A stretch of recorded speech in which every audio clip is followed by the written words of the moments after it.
Benturan-benturan kepentingan dalam rangka penguasaan ruang ini merupakan salah satu problema klasik yang saat ini, terutama di Indonesia, belum tercapai bentuk keadilan. Perkembangan perkotaan di Indonesia yang justru menyuguhkan pertentangan arus ketika masih banyak warga yang membutuhkan rumah sangat sederhana, tetapi yang dibangun lebih banyak justru apartemen, kondominium, dan hotel yang justru diperuntukkan untuk warga kelas atas. Begitu pula di kota Yogyakarta juga tak luput dari masalah-masalah yang berkaitan dengan pemanfaatan ruang dan penguasaan tanah tersebut. Salah satunya diakibatkan oleh tingginya perubahan pemanfaatan ruang dan penguasaan tanah perkotaan yang digunakan untuk pembangunan hotel yang mulai marak sejak tahun 2012. Masalah yang sering muncul adalah pembangunan hotel tersebut banyak didirikan berdekatan dengan perumahan kepadatan penduduk tinggi. Akibatnya, penguasaan ruang tersebut menimbulkan beragam masalah, baik masalah lingkungan, sosial, maupun ekonomi. Pembangunan hotel yang berdekatan dengan perumahan kepadatan tinggi tentu membawa dampak sosial seperti terjadinya gentrifikasi. Menurut Liz, gentrifikasi merupakan proses transformasi kelas sosial atau sebidang lahan di kawasan perkotaan yang sebelumnya dihuni oleh masyarakat kelas bawah menjadi kawasan yang diperuntukkan bagi masyarakat kelas menengah ke atas. Atkinson menyimpulkan bahwa dampak yang ditimbulkan dari terjadinya gentrifikasi cenderung negatif. Gentrifikasi memang memperbarui ruang kumuh menjadi hotel berbintang yang rapi dan mewah. Akan tetapi, pembaruan ruang harus dimulai dengan displacement terhadap masyarakat miskin yang sebelumnya menghuni permukiman informal di kawasan tersebut. Displacement yang terjadi memperburuk kondisi ekonomi dan kesehatan masyarakat miskin tersebut. Pengeluaran mereka meningkat tajam karena terpaksa menyewa hunian yang memiliki harga lebih tinggi. Adanya gentrifikasi di kota Yogyakarta juga menimbulkan konflik sosial karena dianggap membawa dampak negatif bagi masyarakat. Dari aspek ekonomi, gentrifikasi membawa dampak positif dan negatif. Salah satunya adalah terciptanya lapangan pekerjaan baru bagi masyarakat sekitar, seperti banyak ditemuinya warung makan dan pertokoan di sekitar hotel. Hal ini sesuai dengan teori Byrne yang menyatakan bahwa gentrifikasi memberikan lapangan pekerjaan bagi masyarakat miskin perkotaan. Selain itu, terdapat sebagian masyarakat yang mendapatkan ganti rugi lahan yang dibeli untuk pembangunan hotel. Beberapa hotel juga menjanjikan penyerapan tenaga kerja yang diutamakan bagi warga sekitar. Hal tersebut memberikan dampak yang baik bagi perekonomian kota Yogyakarta. Akan tetapi, gentrifikasi menyebabkan harga lahan dan properti di sekitar hotel meningkat.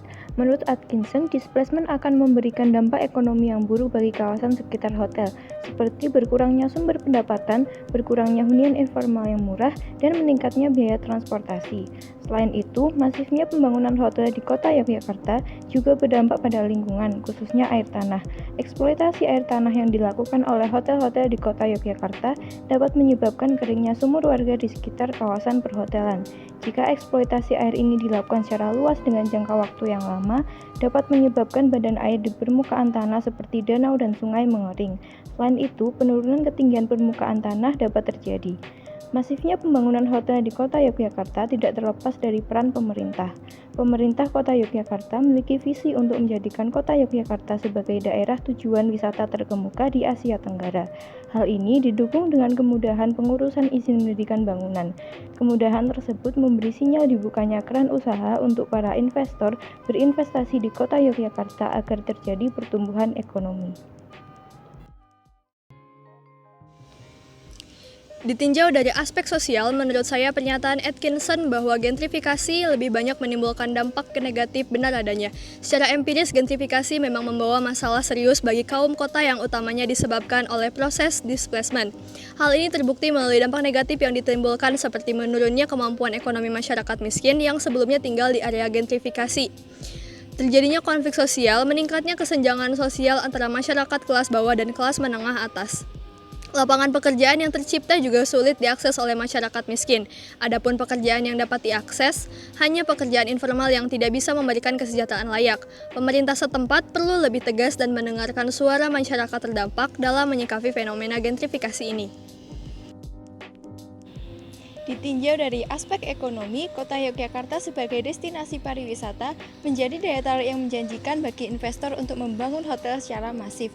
Akan tetapi, menurut saya, dampak positif dari pembangunan hotel tidak dapat dirasakan oleh seluruh lapisan masyarakat, karena pada kenyataannya beberapa pihak hotel memberikan syarat kualifikasi pendidikan yang tinggi. Selain itu, pekerjaan informal seperti usaha warung makan dan juga pertokoan tidak dapat diandalkan karena penghasilannya yang tidak menentu, terutama pada kondisi pandemi yang terjadi dalam 2 tahun terakhir ini.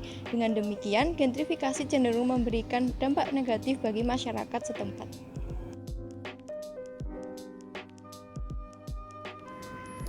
Ditinjau dari aspek lingkungan, menurut saya pembangunan kawasan perhotelan dapat menjadi masalah besar di kota Yogyakarta.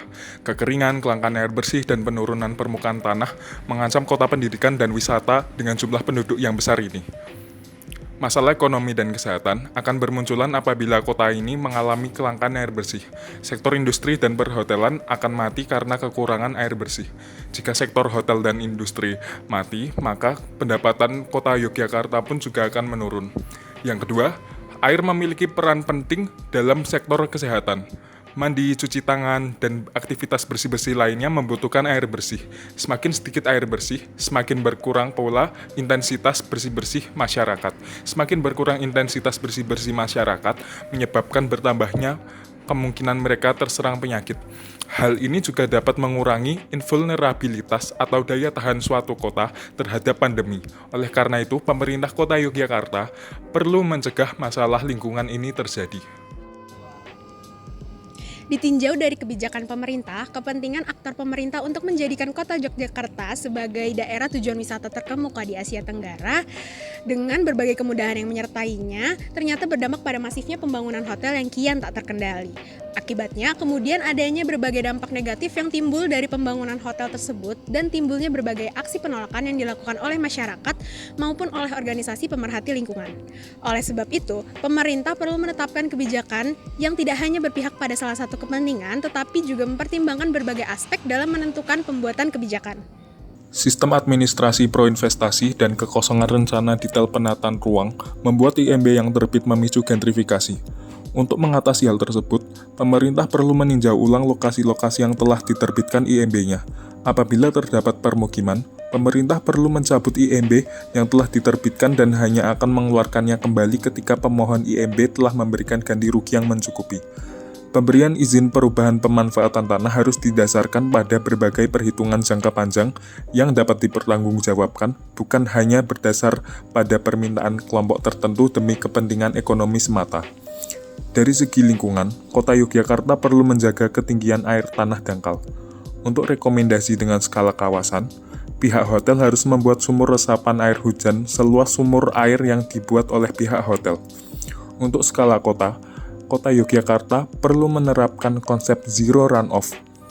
Air runoff tidak langsung dialirkan ke laut, melainkan dimasukkan sebanyak mungkin ke dalam tanah.